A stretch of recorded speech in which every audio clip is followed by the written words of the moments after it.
ವೀಕ್ಷಕರೇ ನಮಸ್ಕಾರ. ಕಾಮಿಡಿ ಕಾರ್ಯಕ್ರಮಕ್ಕೆ ಸ್ವಾಗತ ಸುಸ್ವಾಗತ. ನಾನು ಇವತ್ತೊಂದು ಕಾಮಿಡಿ ಮಾಡ್ಕೊಳಲು ಭಾರಿ ಪ್ಲಾನ್ ಮಾಡ್ತಾ ಇದ್ದೆ ಮಾರಿ. ಎಂತ ಮಾಡುದು, ಮಂಡಿಗೆ ಯಾವ ವಿಷಯನೂ ಬತ್ತ ಇಲ್ಲ. ಹಾ ಒಂದು ವಿಷಯ ಹೇಳ್ತಾ ಕೇಳಿ.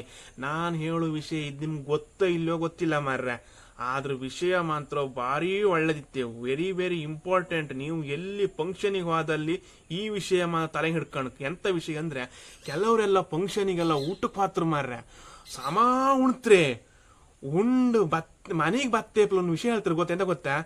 ಫಂಕ್ಷನ್ ಲಾಯ್ಕ್ ಆಯ್ತು, ಅಡ್ಗಿ ಲಾಯ್ಕ್ ಆಯ್ತು, ಪದಾರ್ಥಕ್ಕೆಲ್ಲ ಉಪ್ಪು ಜಾಸ್ತಿ ಆಯ್ತಂಬುದು ಮಾರ್ರೆ. ಇಲ್ದಿ ಪದಾರ್ಥಕ್ಕೆಲ್ಲ ಉಪ್ಪು ಕಡಿಮೆ ಆಯ್ತಂಬುದು ಮಾರ್ರೆ. ಸಾರಿಗೆಲ್ಲ ಉಪ್ಪು ಕಡಿಮೆ ಆಯ್ತಂಬ. ಓಯ್ ಹಾಗೆಲ್ಲ ಹೇಳಕ್ ಹೊಯ್ಬೇಡಿ ಮಾರ್ರೆ. ಎಲ್ಲೇ ಫಂಕ್ಷನಿಗೆ ಹೋಯ್ನಿ, ಎಲ್ಲೇ ಊಟಕ್ಕೆ ಹೋಯ್ನಿ, ಉಪ್ಪು ಜಾಸ್ತಿ ಆಯ್ತು ಉಪ್ಪು ಕಡಿಮೆ ಆಯ್ತು ಅಂತ ಹೇಳಕ್ ಹೋಯ್ಬೇಡಿ. ಎಂತಕ್ಕಂದ್ರೆ ಹೇಳ್ರಿ ತಪ್ಪತ್ ಮಾರ್ರೆ. ನಿಮ್ಗೆ ಗೊತ್ತಿಲ್ಯಾ? ನೀವು ಊಟಕ್ಕೆ ಹೋದಲ್ಲಿ ನಿಮ್ಗೆ ಫಸ್ಟ್ ಐಟಮ್ ಕೊಡುವುದೇ ನೀರು, ಎರಡನೇ ಐಟಮ್ ಯಾವುದು? ಉಪ್ಪು. ಉಪ್ಪು ಜಾಸ್ತಿ ಯಾರು ನೀರು ಕುಡೀನಿ, ಉಪ್ಪು ಕಡಿಮೆ ಯಾರು ಉಪ್ಪು ಹೈಕಣಿ. ನೆನ್ಪಿಡ್ಕಣಿ ಅಕ್ಕ. ಎಲ್ಲೇ ಫಂಕ್ಷನ್ ಊಟಕ್ಕೆ ಹೋದಲ್ಲೇ ಉಪ್ಪು ಜಾಸ್ತಿ ಆಯ್ತು ಉಪ್ಪು ಕಡಿಮೆ ಆಯ್ತು ಅಂತ ಹೇಳಕ್ ಹೋಯ್ಬೇಡಿ, ತಪ್ಪತ್ತು. ಆಹಾ, ಎಂತ ಮಾತು ಎಂತ ಮಾತು! ನಿಮ್ಮಂತವ್ರು ಇರ್ಬೇಕಪ್ಪ, ಹೊಡಿರಿ ಚಪ್ಪಾಳೆ.